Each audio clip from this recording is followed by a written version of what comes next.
Good afternoon. Glad I made it.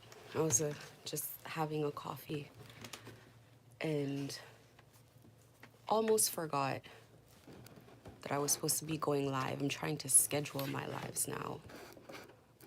Well, anyway, we'll see how things go, cause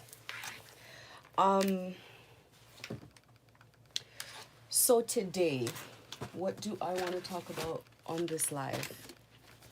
Let me go ahead and pull it up. This one has been on my chest to talk about for quite some time. This one has been...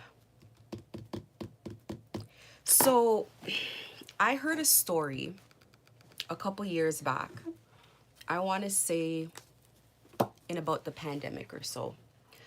About how this woman just picked up while pregnant, walked out of her home, walked out of her relationship, abandoned everything, and then didn't want the baby. And very confusing for the longest time. And not only did she not want the baby, but the way that, well, she eventually, obviously, she kept her baby. But the way that it was painted was that she was a bad person. And of course, on surface level, that's how I guess anybody would look at the situation, as like, you know, what type of person would do something like that? But the thing is, in that situation, that wasn't the only time, you know, that person had faced being in a relationship where somebody just always, something always goes wrong. Somebody just picks up and walks away. There's always a relationship that breaks up with no closure and no explanation. And I remember when I was first talking to John Ferrer, when he first came around, I remember saying, you know, I had thought about having a family with my ex. And he said, even though he would never see the baby ever again. And I stopped in my tracks because I was, obviously, first things first, I was stunned. I was stunned by what he said. See, this is the thing. These people, they never really hide like altogether, because they want you to know what they're doing. They want you to know that you're being watched. They want you to know that they're the ones behind everything that's going on. So they're not 100%. And even as this may be shocking to some people, this is not shocking to everybody. There are people who know how this happened. Because I also remember that there was somebody else that I was kind of mentioning something like this to. This is a totally different person I was mentioning this. And the person said, that's what happens with people like that. And I was like, people like what? And they never told me anything. They never explained anything. And they just disappeared out of my life. We never spoke ever again. And I remember thinking to myself, like, I was disturbed by it at first, but I was thinking to myself, like, what do they mean by, like, that's what happens to people like that? So there are definitely people that know this is how it goes. But the situation, I guess, that what really freaks me out about the situation, or I guess what's really shocking about the situation, is that these people gang stalked that lady while she was pregnant. Like, while she was heavily pregnant. And you know the crazy part is this is something that they talk about. You know, like, people will say stuff like, or people will think like, okay, in a life situation like this, because I always talk about the fact that tarot is what helped me through this. And you might think like, well, how could you trust tarot in a situation like this? Because it was always right. It was always outlining everything that was happening, which means that this is something that happens quite often. This is something that people do often enough that people can come up here and give the information. And the thing is, tarot doesn't give it as bluntly as I give it. Like, I call it by its name. But, you know, they may use different sort of language to describe it. But can you imagine when this finally comes out and pregnant people start talking about the fact that, or people start talking about the fact that, or figuring out, working out the fact that they were gang stalked while pregnant?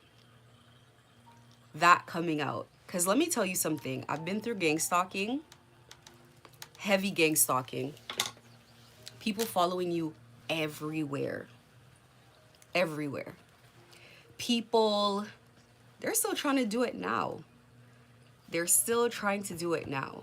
Being me putting the information out there, me talking publicly, me putting it on my platforms is not stopping anything.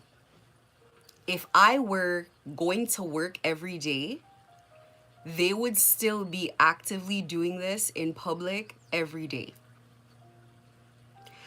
Gang stalking is meant to put so much pressure on you. Like, they actually strategize this. Like, it's meant to put so much pressure on you that they want to destabilize you mentally. Like, that amount, that level of stress in your body, that level of anxiety, the fact, if you don't miscarry, then if the baby is born healthy, like with I don't know, I don't know. Kudos to this particular person that I'm thinking about for taking themselves out of the situation. That was probably just God protecting her and saying she doesn't believe it or she doesn't deserve it. And what's crazy is these people must get in a position of trust where they barricade their victim so much that this person, they end up blaming the victim. Now, in past, one of their tactics is they make the guy think that this woman is some sort of gold digger and all she wants is money and you got to get rid of her. And they play in his head. And then the woman can't get through to him. Because I remember another story and it was like, the ex didn't want to talk on the phone. They were like, I want to see you in person. And it was like just refusing to talk in person. And the reason why a victim wants to talk to their ex in person is because they realize that all their stuff is hacked, that they're being listened to, that they're being monitored, and they want to have a word.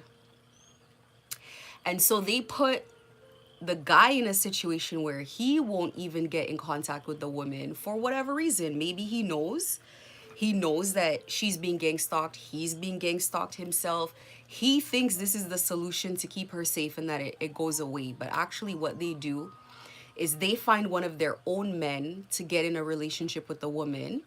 And then the woman is in the cartel now. She's doing the same thing. She's sucked into whatever it is.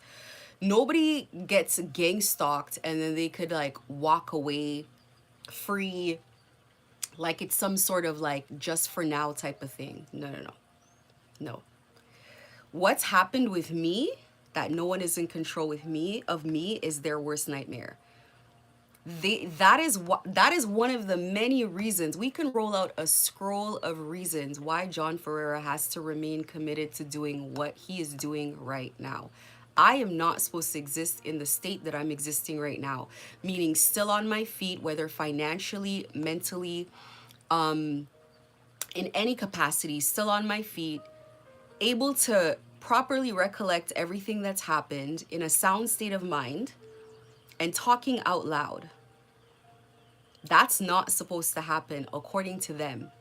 That's not supposed to happen. So I can only properly speak about my situation, what I've observed in my situation with this being paid for by the cartel. I can only speak to my personal situation. There are other people, stalked from a corporate sort of level. I can speak to some aspects of that, but I can't speak to the entire, you know, I can't speak to the entire thing. A lot of people know what it is, and a lot of people know that it's happening. So that's that on that. As far as like the whole conversation, I dare somebody to tell me that it didn't happen. That's strike number one with me. If you look at me, we're done with the gaslighting. We're done with that. Now, you see, this is the other thing too, is like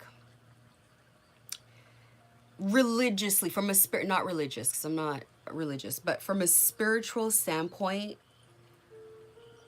from where I stand spiritually, I wouldn't normally want to be on here more or less like threatening people or coming off like I'm threatening people, but I am, because people don't learn.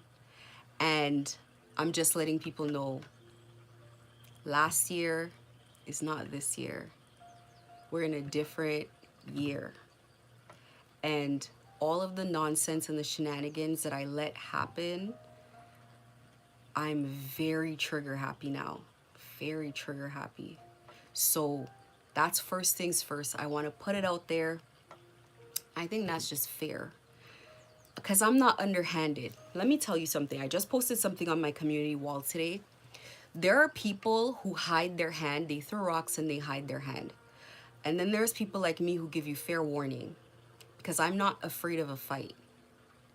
And when I start, my difficulty is with stopping. Now, I can be upfront about that. That's why I could come here and tell you who's doing spell work and who's not doing spell work. As a matter of fact, because I don't care so hard, I am extremely honest. Actually, I've always been like that. I've always lived that way. I am extremely honest. You want something, I'll tell you myself. Or I might not tell you anything at all. Highly likely that I'm gonna just straight up look at someone in the eye and lie. When it comes to people raising their hands on me spiritually, I'm gonna rip your hand off. I'm not even gonna raise it back. That's how much we are done with that cycle, because I've been very compassionate since. But the last piece of stuff y'all put down, ooh, I'm unprovoked now with it. You don't even have to raise your hands with me anymore. So I'm gonna put that out there. God doesn't like when I talk like that. We all have to compromise a little bit. And this is the compromise that I'm asking for. I think it's fair to let people know. It's fair to let people know after I return your energy, back to you, just don't bother me. And I'm gonna leave it like that.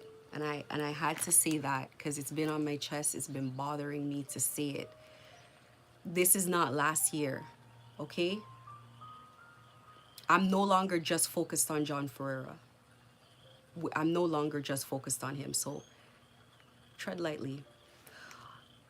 Now, I want to talk about, so the first thing I wanted to make sure I went over was that little confession that John Ferreira gave about when you have a child with a drug mule, you'll never see the child again.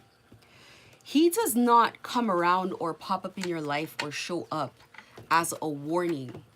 When he pops up, he's already been paid. He's already been paid. That means the gang stalking is guaranteed. If you've met him, he's there to eliminate people. He's not there just to like make people drug mules. He's a destroyer for hire. He's there to make you suffer and then die. When he starts showing up around your business, when he starts showing up around to be your friend, he comes with a tactic. There is a reason that you've gotten involved with him. This is a dark coven and a dark cult. If you've entered into business with him, you've shaken hands with the devil, and you are probably cursed. I'm not telling you you're cursed because it had anything to do with me. You could have shaken hands with him in 1996. This is his intent and purpose. This is what he does. This is his business. This is a family business. This is not just his business. This is what he grew up in. This is how they operate. This is how it works. So if you've made any business agreement with him, then you are under heavy spell work and heavy manipulation. My ex is one of the smartest people I've met, to be honest with you, and I felt like he is slow, mentally regressed. At some point, I lost respect for him and his mind because I was like, there's no way. I was toggling between, it's either he knows and he's not allowed to say anything, or nah, there are things that he's confused about, and there are things that they just play in their minds. They play in these people's heads. Like, so I'm sitting there and I'm thinking, this guy's getting gang stalked himself. What does he mean he doesn't think that I'm getting followed around? You're either just pretending and you're going along with it because they said just tell her nothing's going down and it'll be fine, or you're really letting these people play in your head like this. There's no way. Maybe you're playing dumb. So I've resigned to he's playing dumb. Can't be anything more than that. Gotta be playing dumb. Cannot be that dumb. Nobody makes up a story in this world about being followed around. Number one, nobody makes up a story about being followed around. When the internet is here, everybody on the internet is lying about it. Look at the face and the actions of the people sitting there logically telling you that people are following them around. It's spell work. Now, I remember in the beginning of my situation, they put some type of work up where it's like no one believes you, and gang stalking victims will attest to that. They know what I'm talking about, where it's like no one takes the story seriously. Now, 75%, a bunch of them, I'm not going to say a percentage, I don't know the percentage, but a bunch of them, they know you're being followed around because they're part of it. And there are different degrees of them being a part of it. There are some people who are a part of it and they know the full scope of what is supposed to happen here. They know that they are being paid to take everything from you in life and leave you destitute and have you thrown to the streets. Hold on, my cat wants to. Go. Where are you? Did Olive come out? Did Olive come out? Okay, she's probably out. No, she's not. She's not even out. Jesus. Olive, come here.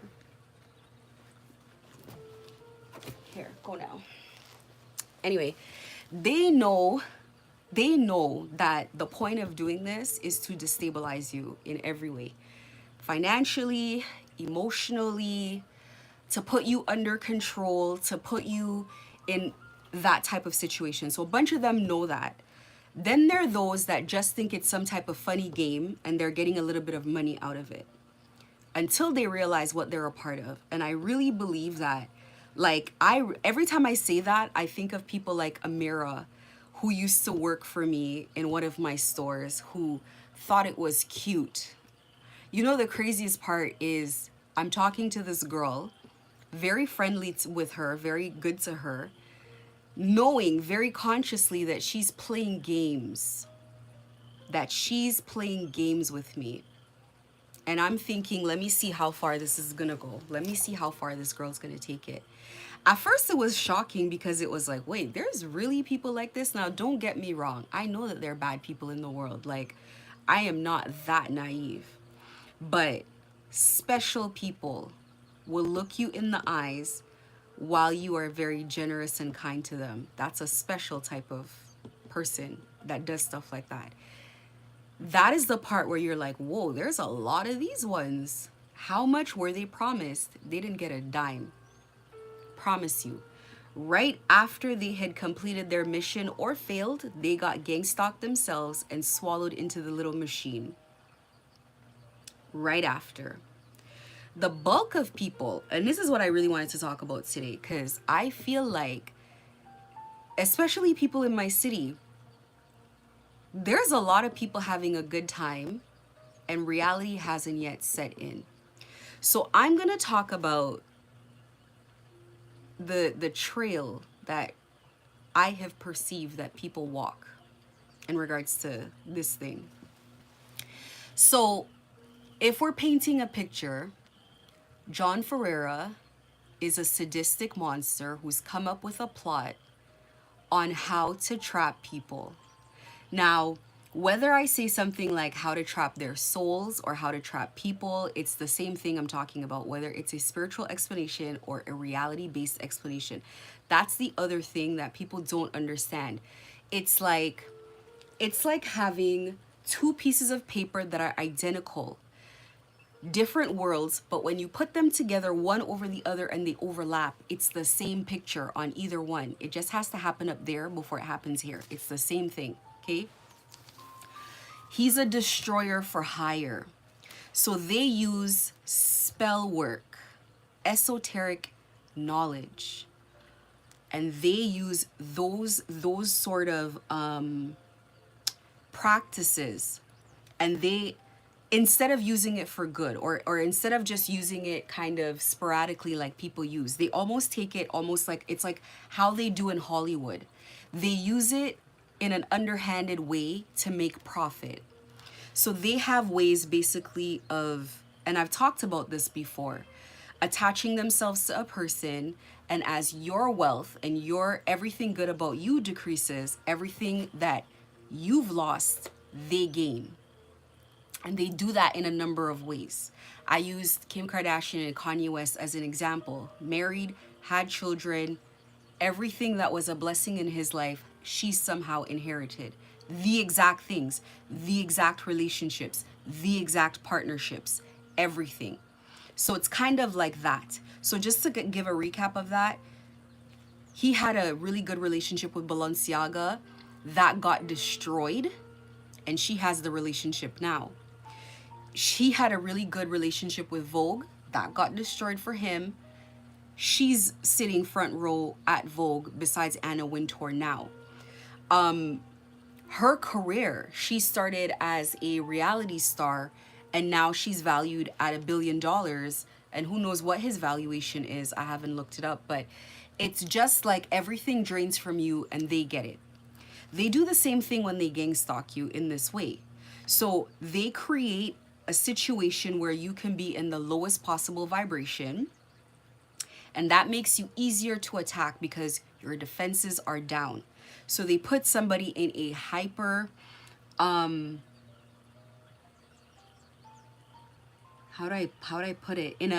They put you in as much fear as possible. They create situations of shame for you, of self-doubt, of not believing in yourself, of a lot of fear and anxiety, and you're in constant panic mode. The problem with this, and you don't know this, is you're on one of these little seesaw things. So every time your vibration starts going up, they know that something's up because they start losing things, whether it's friendships, whether it's partnerships, whether it's money. So really, you think your job is to get on the internet and take a video and prove that you're being followed, but your job is to remain in the highest vibration possible. And this is why I've related it back to reality. If you look healthy, wealthy, and wise, the person who's paid for you to be gang stalked is not going to continue paying that money. That is the reality-based explanation that a secular human being who doesn't believe in spirituality can understand. Somebody paid for your demise. But since you are not following the gang stalker's reputation, their business reputation, their sellability, their marketability drops because you are a failed project. Nobody's going to sign up and take the risk to invest the amount of money that it takes, hundreds of thousands, by the way, to gang stalk anybody else from that particular destroyer for hire if the last person that they tried to destroy didn't get destroyed. It's too risky of a thing to do. Right now, his business is destroyed for sure, because I'm on the internet telling everybody everything and there's nothing they can do. I'm not in a panic and I'm not scared. I could care less. These people live in a house of cards. Have you ever seen House of Cards on Netflix with Kevin Spacey? House of Cards is a show about Kevin Spacey has been hiding one underhanded action with another underhanded action with another and it's so bad now that any one card you pull out will topple the entire thing. That's how gang stalkers live. They gang stalk old people, they gang stalk pregnant people, they gang stalk children, they do sex magic on babies, on toddlers. It doesn't matter. There's no low too low for them to go.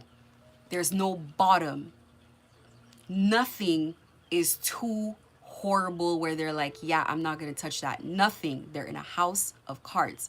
So whatever it takes to shut a victim up and shut them down has to be done. Because if that victim gets out and talks the way that I'm talking, other people are sitting there and their mind is like calculating like, oh, wait, that happened to me. Oh, wait, that happened to me. And that's happened to me with a number of victims where people are telling me the exact same story. Hook, line, and sinker. At this point, I could write a manual. I could write a manual on here's how to be a destroyer for hire. Step 1, step 2, step 3, step 4, step 5 and 6 coincide. Step 6, 7, 8 coincide. I could do the whole thing. That's how long I've had to stay in this thing.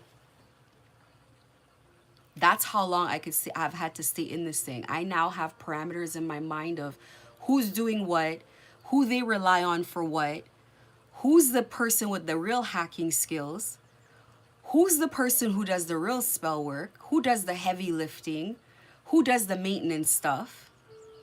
Yeah, there's a system here behind the scenes of what these people do and how they go about doing it. And there's nothing they can do to stop me at all. They've already tried. They're still trying. Well, not, I don't know if I want to say they, because the thief stands alone. The name of the chapter that we're in is The Thief Stands Alone. He has to stand alone because he's cursed. And anybody that touches him gets cursed along with him. And they don't have the knowledge to clean it off. The thief stands alone. So in the beginning, when you're approached because they already did research. I've said this a number of times. They've already done their research. They've come around you. They've gotten someone to work at your job. They followed you home. They know where you live. They've tapped into your phone. They've hacked your devices. They've seen your network. They've done it all.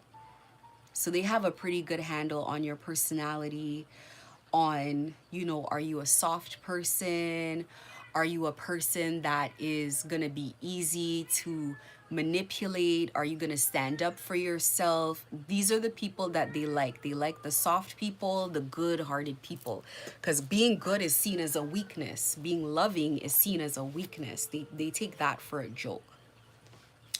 So they come around you and they have to be your friends. They want to be your friends. Everything is fun. People want to invite you everywhere. You know, you're popular all of a sudden, extreme love bombing. You're so cool. You're so this, but none of it's real. You don't know any of it's real.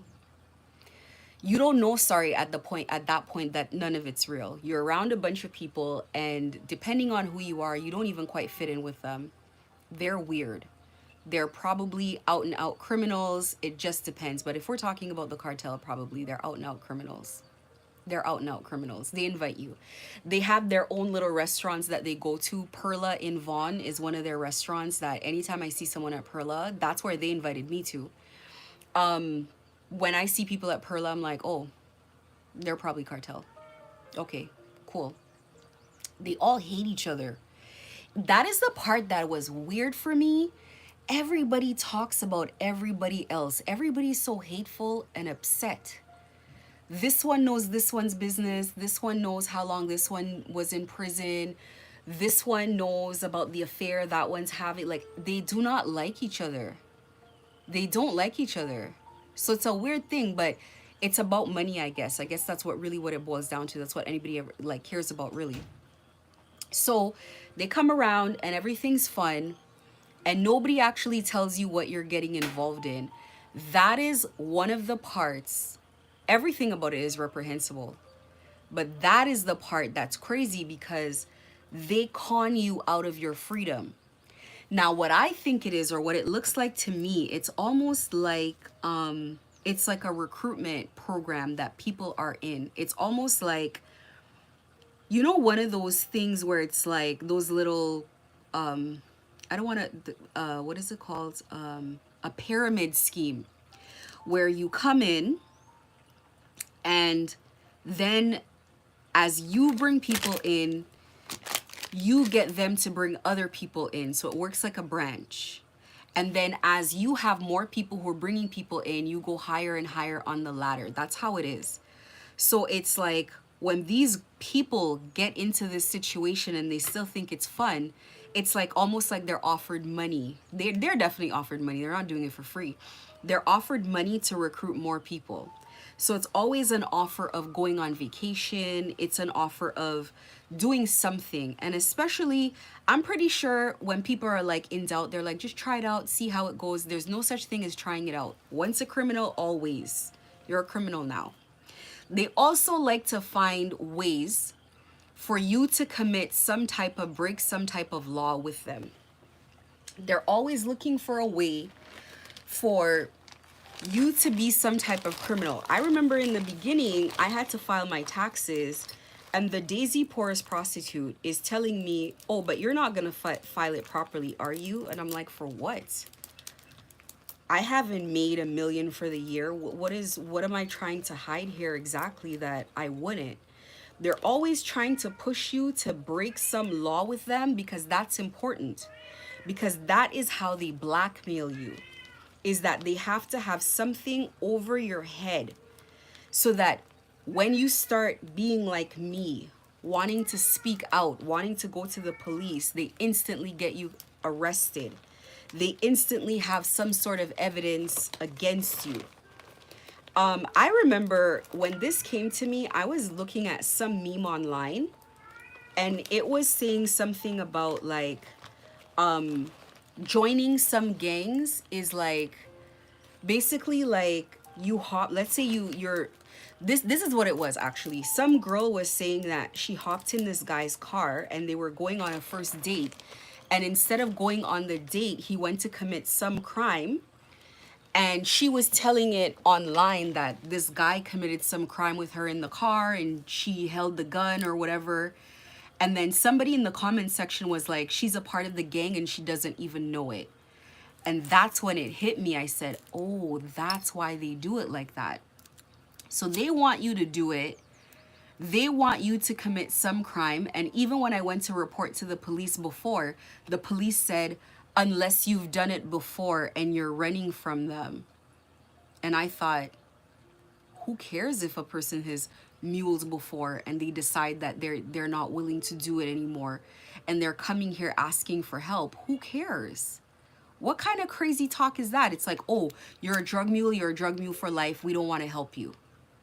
Is that how it goes? Must be. There must be some treaty between the government and the cartel. There must be. There must be something going on.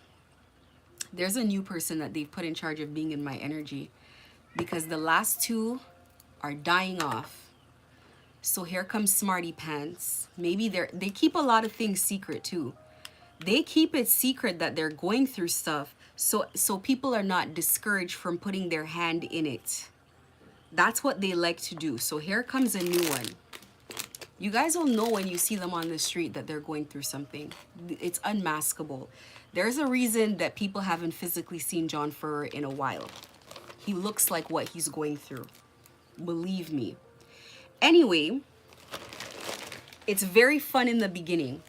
One of the girls, there was some girl from my store, or that was a customer that, I don't know if she just got into it. She must have freshly gotten into it because she said something to me, and it was like, she was like how stressed out she is by some girls that she travels with, and the countries I saw her going to. So she went to Cuba, she went to DR, obviously. Cuba, DR, Mexico, and there's always some excuse. Vegas, there's always some excuse, but it was like back to back to back to back. And I remember I was in my store with somebody, and I said, we both asked her, like, can I ask you, like, how comes you travel so much? And she had no answer. It was like, this girl's traveling all over the place. I know this is a girl on social assistance. All of a sudden, she's getting her body done. She has money for all kinds of things. It's flashy all of a sudden. And I remember asking her, like, how does she get the money to travel so often? And she didn't have an answer. And before asking her that, she was saying how these girls are stressing her out because she has to constantly make arrangements for her daughter or whatever for her to travel, and this and that and the third. All of these little things that keep happening, that I keep getting exposed to, that is really putting all the pieces together. So in the beginning, it's fun. You're traveling all over the place. You're like a travel influencer now. You're taking great pictures in every country. You're all over. And then they stop traveling in groups. It stops being fun because they have you where they need you. They don't need to pretend with you anymore. They don't need to put on a happy face. It's like you're gonna do what you're told. Then the bullying starts. You don't want to do things. They start gang stalking you. They're following you all over the place. You start noticing your life is not your own. Nobody's coming to help. And it's a fractured environment. He said to me, John Ferrer says to me, the very beginning, he says, he makes up this whole elaborate story about having worked retail when he was younger. This cow has never worked a real job in his life. He always is giving conflicting stories.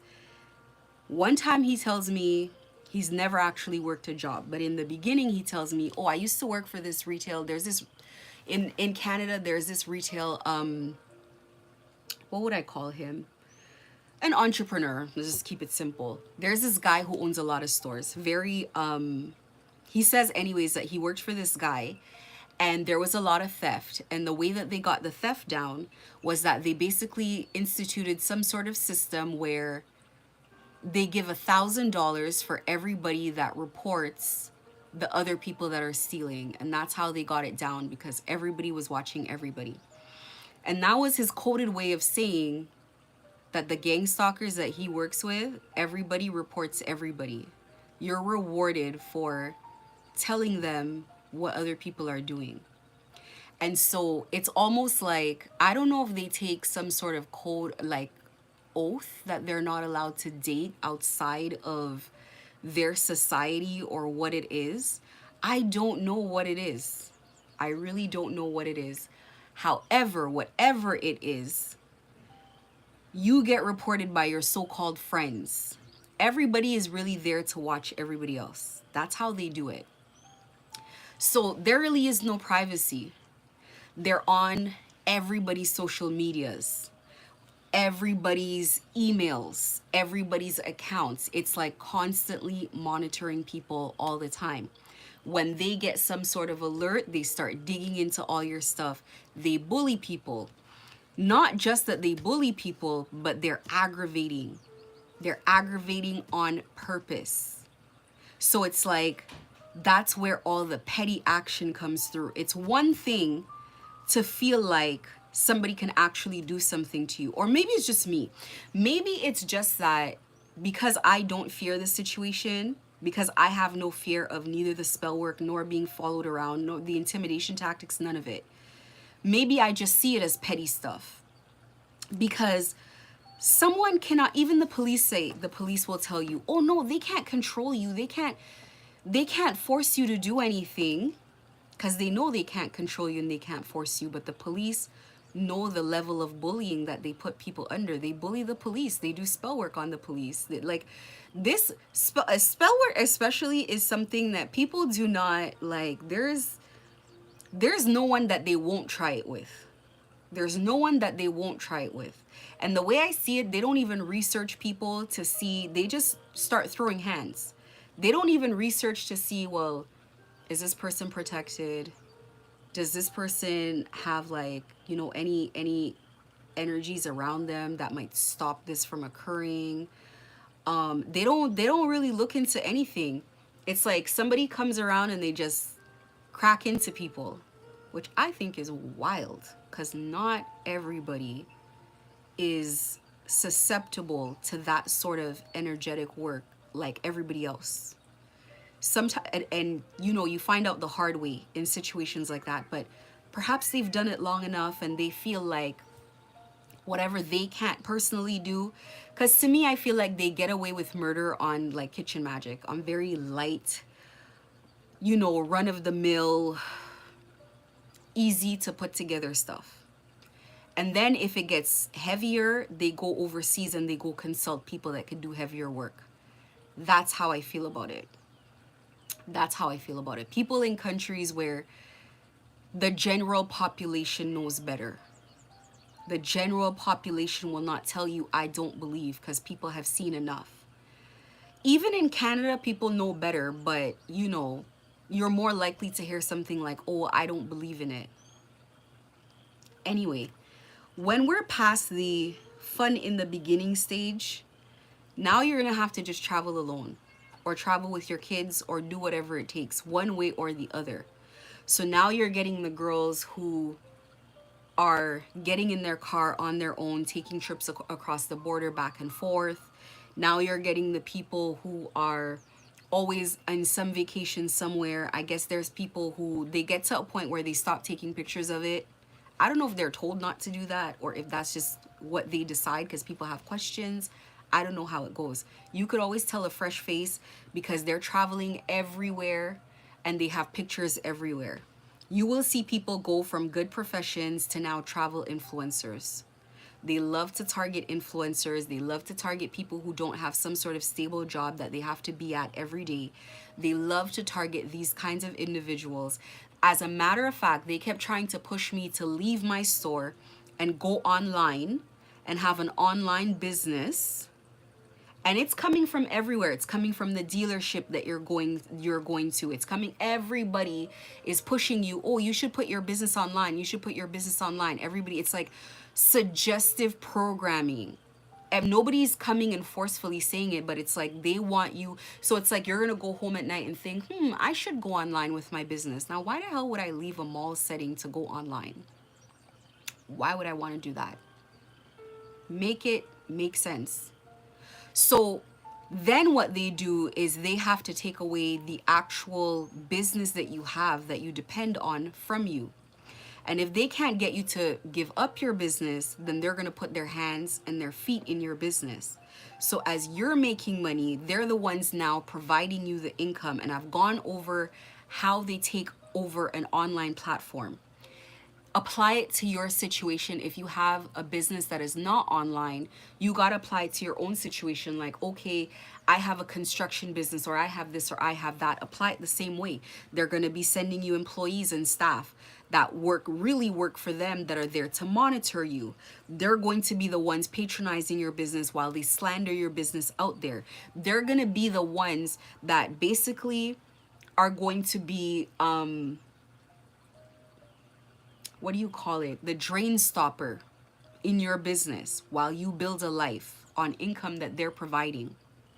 And the minute you decide you don't want to deal with them anymore, they pull it out and everything washes down. Why? Because you're having difficulty making an income. That's what they did to me. And when they're ready for you, Now they're gonna bully you to sell your house, to sell your vehicle, to do this, to do that. Right now, they keep playing on my car. They're playing on the brakes. They're playing on all kinds of things on my car to destroy my car so I don't have a vehicle. That's what they're actively doing. How many reports can someone make? So we are not in a public opinion on am I a dark witch or not. I don't care what nobody says or thinks. It's not about that. It's not about that. They want to put you in a situation constantly where they're sending people at you to overcharge you for everything. People are finding ways to work on what they're always watching, how much savings you have, how much money you have in the bank, and people consistently looking for ways to take every dollar away from you. There are specific collections companies like Gatestone in Canada that are literally just around to fabricate debts and take money from you. This is a criminal network. The real estate agents get paid as they bully you to sell your house under value, and you don't know the rules, and they take advantage of your ignorance and try to get you to sell for nothing, so you have not a dollar in your pocket and you're in a stressful, anxiety-ridden situation where you don't know how to pay for anything. They want to take all property out of your hands, every asset. I mean, they don't want you to have clothes in your drawer. They want to take everything. They want you imprisoned. They want you stressed out. They want you in a constant state of anxiety. They want you to have nothing. They've beaten you down, and now they can say you have no other choice. If you're in a homeless shelter, they're going to continue bothering you in the homeless shelter, get you kicked out. You make it to on the streets now, they're definitely bothering you. That's where they want to get you. That's where they want to get you. That is how John Ferreira and friends brutally recruit people to be in the cartel. That's it. That's the shortest version that I could think of. That's how they destroy lives and they destroy people. God has to deal with this situation because, see, here's the thing. We're talking about spirituality, okay? If you are sick and you have something that is life-threatening and someone says, in order to fix this problem, you must take antibodies. But you say that you do not believe, or sorry, not antibodies, antibiotics. And you're saying that you don't believe in medication, you don't believe in science. Do you see how no one can help you? Do you see how by not believing in science and medication, you cannot be helped? Because you need to take the medication. Does the medication work or not work because you don't believe in it? Well, there's some studies of like placebo sort of studies where it's like you give one person a placebo and you give another one the real thing and blah, blah, blah. Sure. But generally speaking, it doesn't matter if you believe the treatment is going to work or not. The treatment works because it works. It's been developed like that. Spirituality didn't start yesterday. Science started yesterday. Spirituality has been around from the beginning of time. When you say to someone is doing spell work on you, and they say they don't believe in it, there's nothing, you might as well just go get their little tomb and write rest in peace on it, because they're open, it's open season on them. There's nothing you can do to help somebody that is not willing to explore new ideas. So here's the issue with the majority of people in this situation is they don't believe in it until it's way too late. Yeah, they know they're having the anxiety. Yeah, but they're not piecing all of it together. When they're fully in and under control and under domination is when they start seeing things that are happening that they're like, whoa, this is weird. Every time I don't agree with somebody or I don't want to do something, something happens to me. Every time, these people come here and they put money in my business is drained of all the money.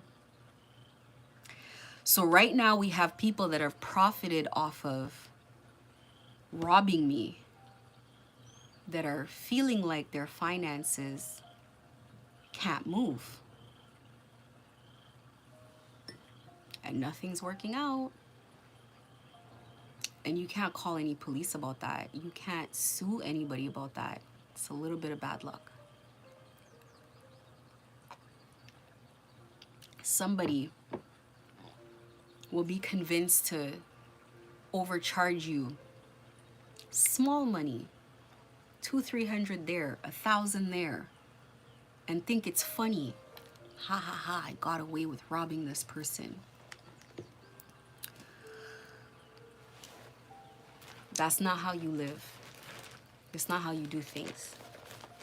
Anybody who has ever held hands with this guy, who has ever aligned themselves with this guy, knows that their money is very funny. They know that they're not making money. It is Judgment Day. Doesn't have anything to do necessarily with any one victim. But there are many victims, don't get me wrong. But it doesn't have anything to do with any one victim. It's the bulk of everybody that the bulk of everything that he's been getting away with for a while. God's been looking for a person strong enough to deal with this for a while. That's the thing. You need a right combination of characteristics. It's a very fine balance when I think about it. Very unique set of personality traits, I want to call it, to deal with this situation. This is not an easy one, because when people have these kind of entities riding them, it makes them relentless. You see the situation he's in right now? He's watching his whole life come apart. The manifestation of every worst nightmare he's ever had.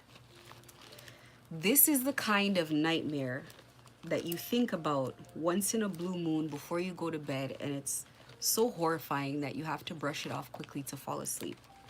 Like, what if somebody survives and they start talking about this? What if the news gets a hold of this? What if? As a matter of fact, because of the way that he goes out of his way to cover himself, he probably thought this would never happen.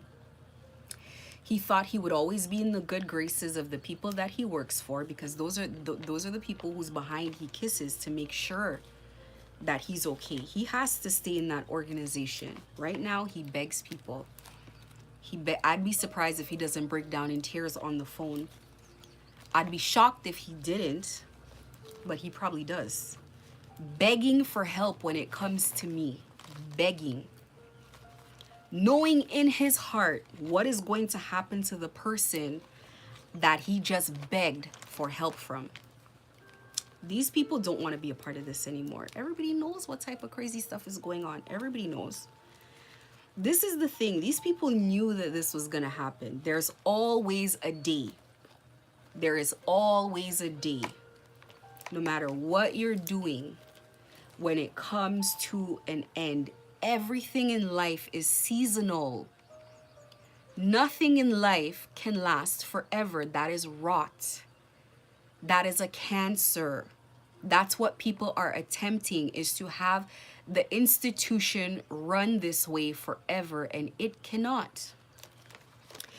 And when it starts falling apart, it falls fast. It falls fast. They knew that 2024 was the year. He knew that from before. And I knew that too. And he knew that I knew that. One time we were talking and I said to him, I can't wait for 2 years out when this is all over and I can finally say this is done. And he was stunned. He went silent. That man had every indication that I wasn't as stupid as he thought I was. But there was a desperation for him to just try to do whatever it was that he wanted to do. You can't take God's children and make them drug mules. Be for real. Be serious with yourself. You weren't serious. He knew that was a bad idea. And you know what? I believe it. Our readers said they're like, he didn't think he could do it and he thought it was a bad idea and he let somebody convince him. And the money is where they got him because the money looked too good. Be for real right now. What? Come on, man. Like, you knew better. He's been afraid of me from day one. It's not like he was afraid of me from the beginning, like from the middle part. He's always been nervous of me. Always.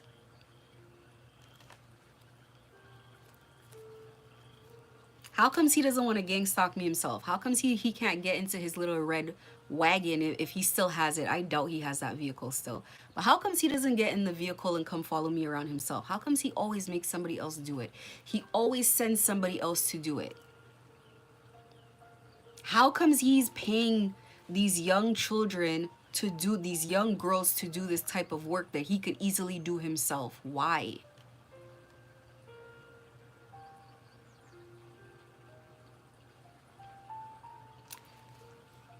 Listen,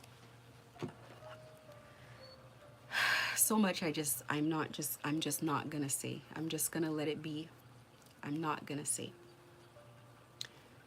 I'm not gonna say. I'm not gonna bother. People who are involved in this situation might sit and watch Hollywood and say that person sold their soul. And they don't understand how selling a soul, like what it means. Selling a soul is where God has a particular life path for you, and you let yourself be put in a situation in exchange for money or a lifestyle. You let yourself be put into a situation where you are not following your north node. You're not following the path that God has set out for you. That's what selling your soul is. Your soul is supposed to walk a particular path. Things are supposed to happen for you. Some of those things are not good things. Some of those things are bad things. Excuse me, you're supposed to experience hardship. That is where the growth is. That is where the lessons are. That is where the transformation is. That is where you get your armor. That is where you ascend. You're supposed to experience those things, but people are so afraid of going through the fire that they never do. You are supposed to put yourself in service of the greater good of humanity. Whatever it is, in whatever way, whatever your contribution is, it doesn't matter. It doesn't matter if it's making children's clothes, selling seashells by the beach. It doesn't matter. There's some purpose of you walking that life path. Everything works in coordination with everything else. Look at your human body. Look at your human body. One thing goes out of whack, it throws the whole chain off balance. If something is not processing something well, if something is not excreting what it's supposed to, if something gets backed up, everything else will be affected. It throws a wrench in everything. That's how it works with human beings as well. We all work in coordination with all the rest of us. They know that this is a cleanup job, and this isn't even technically, this isn't even personal. This isn't even personal. They just have to get cleaned out, and they know that. They know that this would happen, and they knew that it would be me. They know that. You're telling me they do all this divination and they don't know that? Come on. Nobody in no country told them what this is. Seriously, this is not a surprise. This is happening for a reason. The message here for whoever is listening, the only person that can stop your destiny is you giving up on yourself. You have to walk the path. And it's like how I see it. If something happens, it was supposed to happen. As much as I'm not happy about it, I am not enthused. There are some things that it's easier for me to deal with than others. But you know, sometimes when you're too insulated, you're not doing your job in the way that you should, or you're not walking a path appropriately. And sometimes it takes something like, let's say that girl that attacked me in my sleep, to really wake you up and say, you know what? No, I'm not doing it anymore. Nope, nope, nope, nope, nope, nope. It takes an event like that. It's like, I'm telling you, I know when outside forces are pushing me to do something, that was very much internal that I did that I took those beads off. That was very much internal. And I sat there and I was like, why would I do that? Why did I do that? And so it had to happen, and it was what it was. It is what it is. Fear is an option, and it doesn't matter what the reality of how complex it's going to be to get out of a situation or to hold course. Your heart, your mind, your intuition knows what it wants. By being in this organization, you have sold your soul. You are no longer in control of yourself. You're not in control of yourself. Whatever it takes to leave, it's whatever it takes. Whatever it costs is whatever it costs. However it goes is however it goes. And sometimes that's really just what it boils down to. However it goes is however it goes. God will figure it out with you if that's who you're walking with. And hopefully you don't want to walk alone through this. They got teams.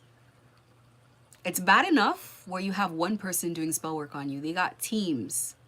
They got people tag teaming you with sex work, orgies, tag teaming you to try to get things attached to you. I have probably tolerated and withstood more spell work as one person than maybe Toronto as a whole. I don't know. I don't know if there was another person that they did this much to. It's been insane. If I can go through it, you can go through it. You're supposed to be looking for solutions to problems, not giving up, not changing what the goal is to match the pressure that's being put on you. Because if I can get on camera to go through what I go through for giving these messages cost people money. Not a little bit of money, a lot of money. Cost people's jobs, cost people's reputations, cost people's lifestyles. And if I can come on camera, you're telling me that you can't hold on, you can't get through what you're supposed to get through. You've given up your destiny. Whatever it was that you were supposed to have, you've given it up, and other people have profited off of it. In the spiritual sense, we say you've given up your destiny. So it's like if you were supposed to be an amazing singer, an amazing actress, a world-class chef, if you were supposed to have a chain of restaurants all across the world, you've given that up to be a drug mule and make $30K a month. $30K. And God's saying, what do you want? I'll give you $3 million a month. Easy. You got to walk through this path. Fear is always an option. And for me, and listen, so one of the readers I like, she's like, look into other forms of astrology. And I will. I'm going to look into Vedic, and I've already started a little bit. But in tropical astrology, I am a Virgo, and I very much love being a Virgo. Fear for me has always been optional. Fear for me is like until I understand it. And even then, not really so much. Because I'm always like, what are they going to do? And then they do it. And it's like, okay, so now that we've established that that's what you were going to do, I don't care. That's what they're going to do. They're going to gang stalk me and they're going to send spell work. Okay. End of it.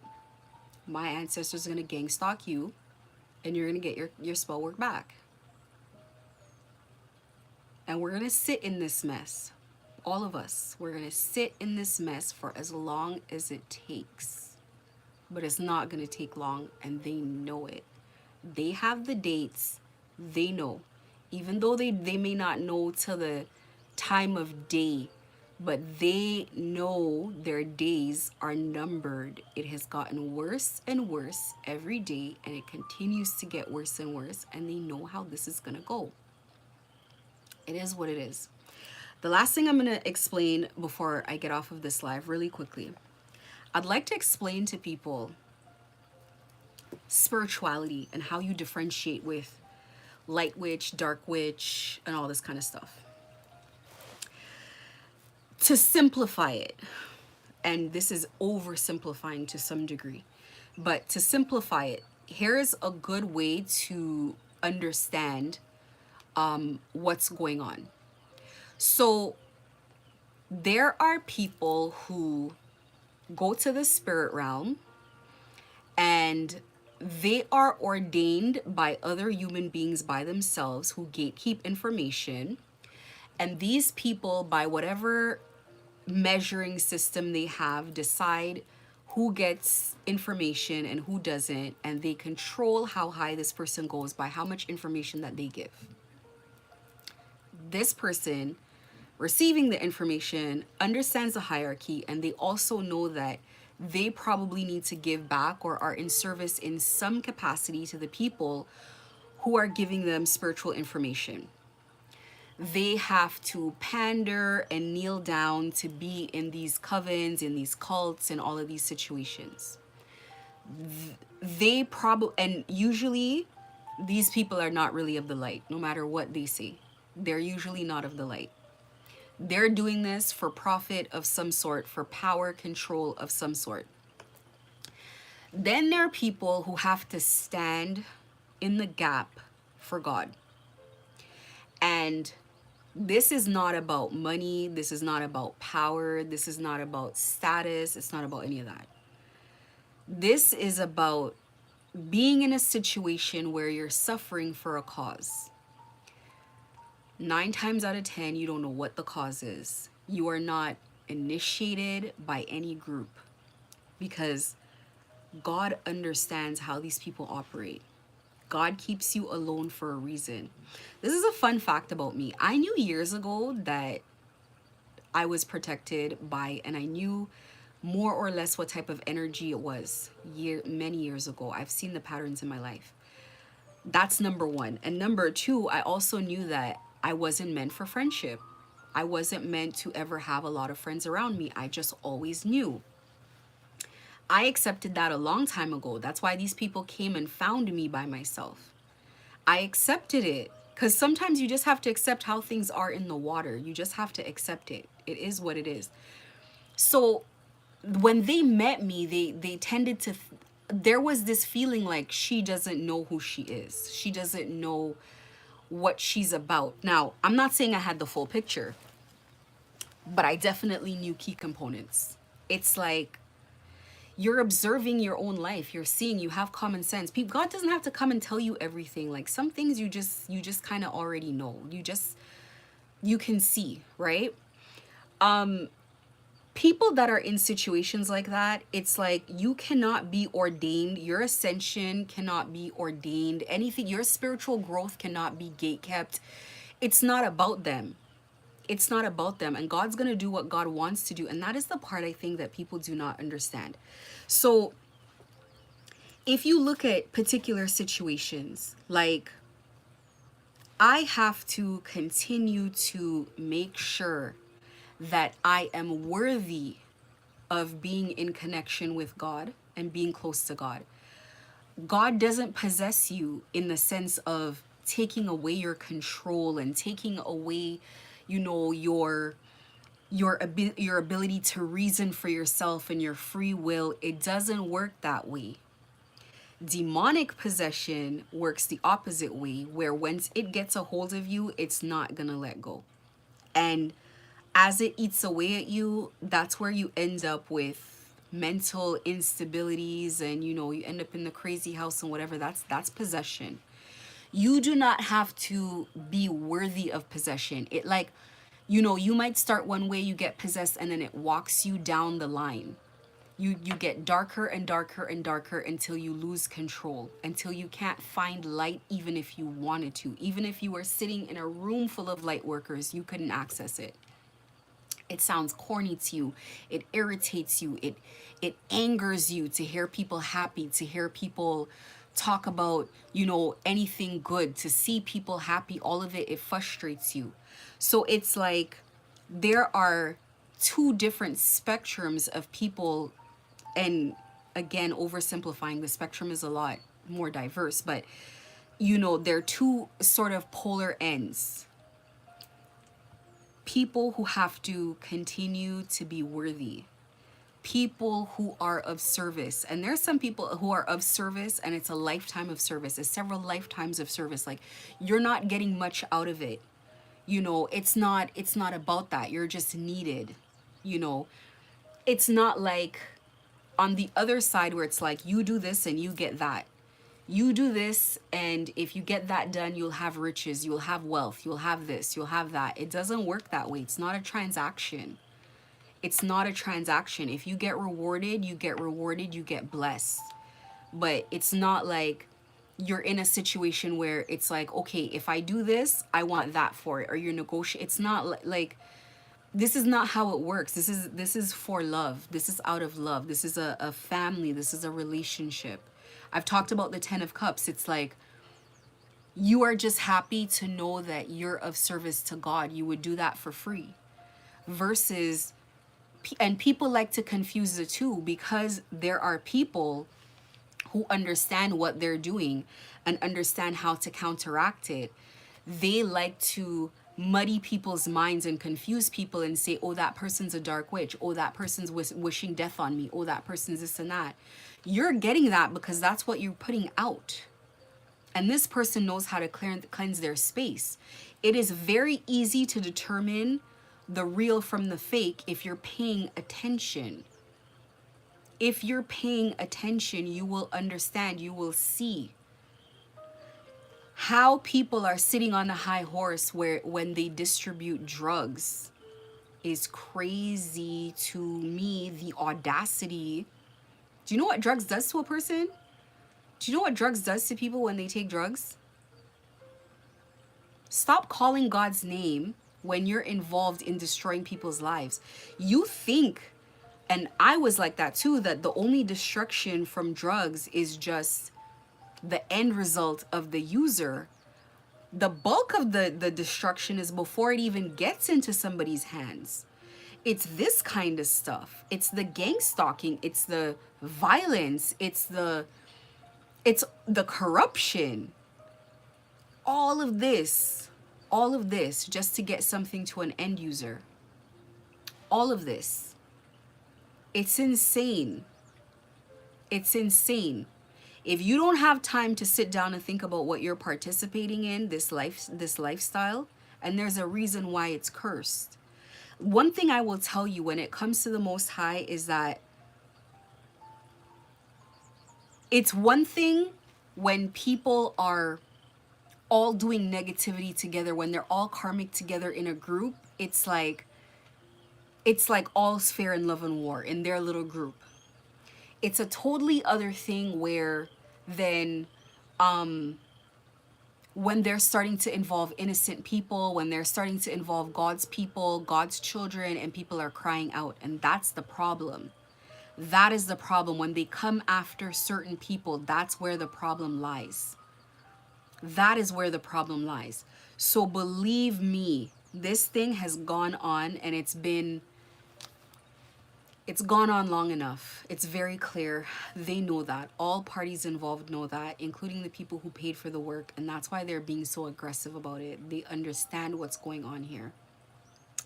And they could put my face on it and make me the bad guy. They could put my face on it and turn it into whatever, but they know what this is about. They know that, you know, they've done a lot of things spiritually, and God has a lot of bones to pick with these people in my city. They know that this is the end of the line and that it's over.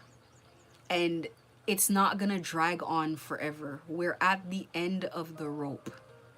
They know that. They know the timeline. So people have to think about, you know, and I've said this over and over, what they've been participating in. It seems to me that he still manages to recruit new people regardless of the fact that this has been put out there so often. He still manages to recruit people all the time. The majority of people know and they want nothing to do with it. And, you know, I'm not going to let anybody get in between me and where I'm going. And, you know, fair warning to stay out of my way. I don't really care, you know, what fallout, what agreements were made. It just doesn't have anything to do with me. But if you're in this smuggling thing, in this, it's deeper than just, you're just taking trips for money. You've tied yourself up. It's not just, I'm gonna do this while I'm young and then I'm gonna get out. You're in there for life. You're of service for life. In whatever capacity that they put you in, you're of service for life. You never get out. There is no way out. So consider that. Think about what you guys are going through. And that is really the message that's on my heart that I had to put out there. And for people considering leaving, you might want to leave immediately. Honestly, I said that last year. Don't let them pull you back in no matter what, because it's bad. It's getting very bad. Don't hesitate. When your intuition tells you to do anything, let me tell you, in the process of me going through this, like, my intuition told me to do things that were against common sense. My intuition was telling me to do things that didn't make any sense, and had I not listened, I would not have survived. They craft a lot of this. They know, you know, logically what you're gonna do, and they've seen people do the same things over and over. It might seem that some of the information that I put out is logical, but not when you're under this kind of these intimidation tactics and these you're being gang stalked, and they're tricking you out of your money and your jobs and your reputation. They're tricking you out of everything. You think that you have to retaliate fire with fire, but actually you're supposed to ignore it. And this is the type of important information that I have to put out there. You have to ignore it. You have to block it out. You have to create a safe space of peace. And if you're in a situation where you can't work every day, that is limiting the amount of gang stalking that you're going through. And you have to be in a situation where you're taking yourself away from that constant pressure all the time. It's not good for you. You got to be able to think clear. The more clearly you could think, the more your intuition can talk to you and say what it is that you need to do. When you're under stress, I'll give you an example. They wanted me to lose my house. They didn't want me to sell my house. But because I made a logical decision to sell the house, they had no choice but to go along with it. They wanted me to lose the house. When I couldn't have come to that decision unless I decided I wasn't going to go to the store anymore and be under constant pressure. I had to pull away from the pressure. I had to relax. I had to think straight. They always want people working 7 days a week so that you're not contemplating. You need to pull away. You need to have a moment where you're in bed. You don't have any, you know, errands to run, anything that you got to do, and you could just think so thoughts can come to you. That's why you meditate. Things come into your head. God can finally sneak a thought in. If you're out, if you're ignoring people, if you've ghosted people, stay out. And I mean it. That is the worst thing you could do. It's better to have not left at all than to have left and go back. The grip on you is going to be so tight. You're not going to be able to sleep. You got to stay away from them. The longer you stay away from them, the more you pull your energy away, the less control they have over you. It took me pulling my energy, and it took so long for me to get these people out of my energy. it took so long of staying away for me to have my energy. You would think that you would want to be fighting back and forth, but you cannot energetically fight with them. They drain your energy, they pull it down because you're sending energy over there. They take it and they pull your energy down. So this is not something that needs to be fought logically. This is more of something that's spiritual.